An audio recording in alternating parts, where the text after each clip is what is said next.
সৌদিতে হামলার নতুন রুট ইরাক। শুধু ইয়েমেন থেকেই নয়, এবার ইরাকের ভূখণ্ড ব্যবহার করেও সৌদি আরবে হামলার অভিযোগ উঠেছে ইরান সমর্থিত সশস্ত্র গোষ্ঠীর বিরুদ্ধে। দাবি করা হচ্ছে, ইরান ঘনিষ্ঠ সশস্ত্র গোষ্ঠীগুলোর সঙ্গে সমন্বয় করেই এই হামলা চালানো হয়েছে। এমন তথ্য উঠে এসেছে রয়টার্সের এক বিশেষ প্রতিবেদনে।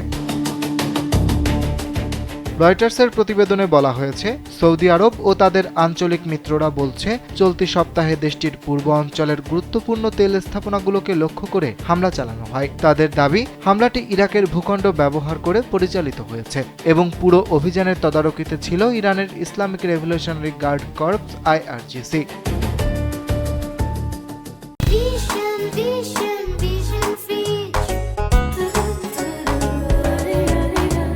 তবে ঘটনাটি নিয়ে ভিন্ন ভিন্ন বক্তব্য সামনে এসেছে। সৌদি আরব আনুষ্ঠানিকভাবে ইরান সমর্থিত সশস্ত্র গোষ্ঠীগুলোকে দায়ী করেছে।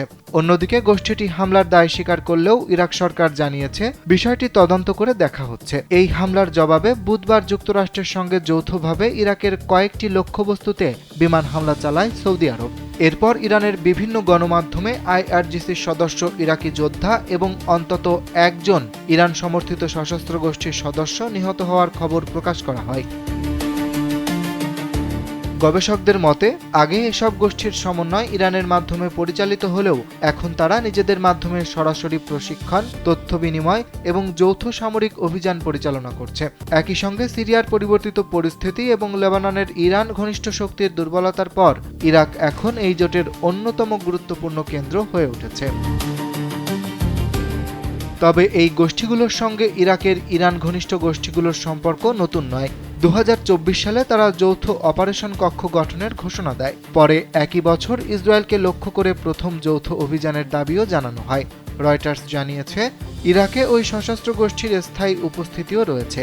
দেশটিতে তাদের কার্যালয় এবং আনুষ্ঠানিক প্রতিনিধি রয়েছেন, যিনি নিয়মিত ইরান ঘনিষ্ঠ রাজনৈতিক দল ও সশস্ত্র গোষ্ঠীগুলোর সঙ্গে বৈঠক করে আসছেন। বিস্তীর্ণ মরুভূমি, বিশাল ভৌগোলিক এলাকা এবং সৌদি আরবের সঙ্গে 800 কিলোমিটারেরও বেশি সীমান্ত থাকায় ইরাক গোপন সামরিক অভিযান পরিচালনার জন্য কৌশলগতভাবে বেশ গুরুত্বপূর্ণ। অতীতেও কুয়েত, সৌদি আরব ও সংযুক্ত আরব আমিরাতে হওয়া একাধিক হামলার জন্য ইরাকের সক্রিয় সশস্ত্র গোষ্ঠীগুলোকে দায়ী করেছে উপসাগরীয় দেশগুলো। বিশ্লেষকদের মতে, অভিযানগুলো সত্য প্রমাণিত হলে মধ্যপ্রাচ্যের নিরাপত্তা পরিস্থিতি আরও জটিল হয়ে উঠতে পারে।